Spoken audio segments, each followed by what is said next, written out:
all of these things that I'm about to lay out are all true at the same time. And this is why the situation gets a little bit tricky. So he's a performance artist. At the same time, Dylan Mulvaney is a human being made in the image and likeness of God.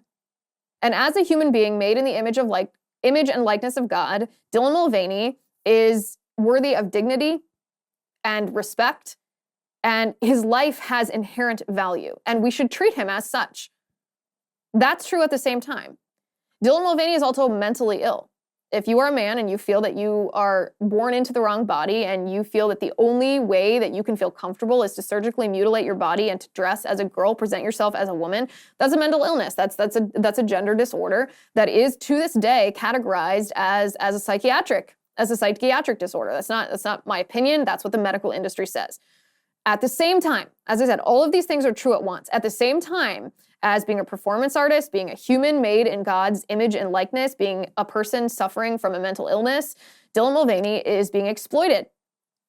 Dylan is being exploited by this gender, what's become a gender industry. It used to just be a gender movement, a radical gender movement, but this industry that big pharma and hospitals and insurance companies, as well as leftist activists and causes, are caught up in. They want someone like Dylan Mulvaney to be their poster child. And as a result, again, these things are all true at the same time. Dylan Mulvaney is extremely culturally influential. Extremely. If you, any Gen Zer in your life, maybe you are a Gen Zer. Maybe your child is a Gen Zer. Maybe your grandchild is a Gen Zer. Maybe your niece or nephew is. There's not many, if any, Gen Zers who don't know who Dylan Mulvaney is. There's not many millennials who don't know who Dylan Mulvaney is. Dylan Mulvaney is extremely culturally influential, upwards of 10 million followers on TikTok. That's a lot of people that tune in for daily content from Dylan Mulvaney. And at the same time, again, all of these things are true. Very culturally influential, and Dylan Mulvaney is overtly political by choice. Not by happenstance, not coincidentally.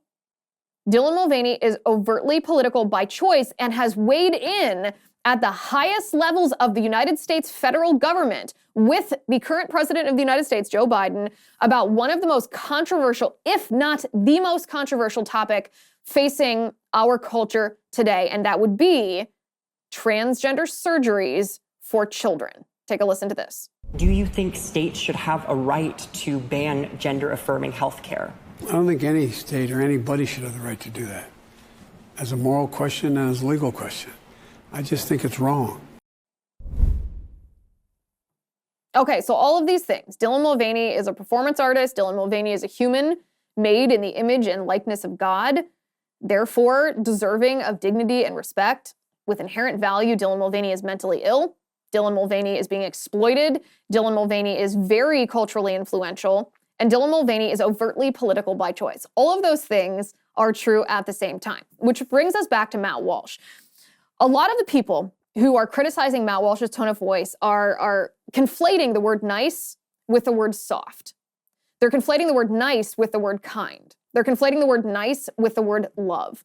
Because indulging the delusion of someone who is mentally ill, someone who is surgically mutilating their body based on a justification of their mental illness, this delusion, that's not kind. That's not loving. And so I'm not sure if these people are misunderstanding the word nice to mean the word soft, or if they don't understand this battle that we're fighting.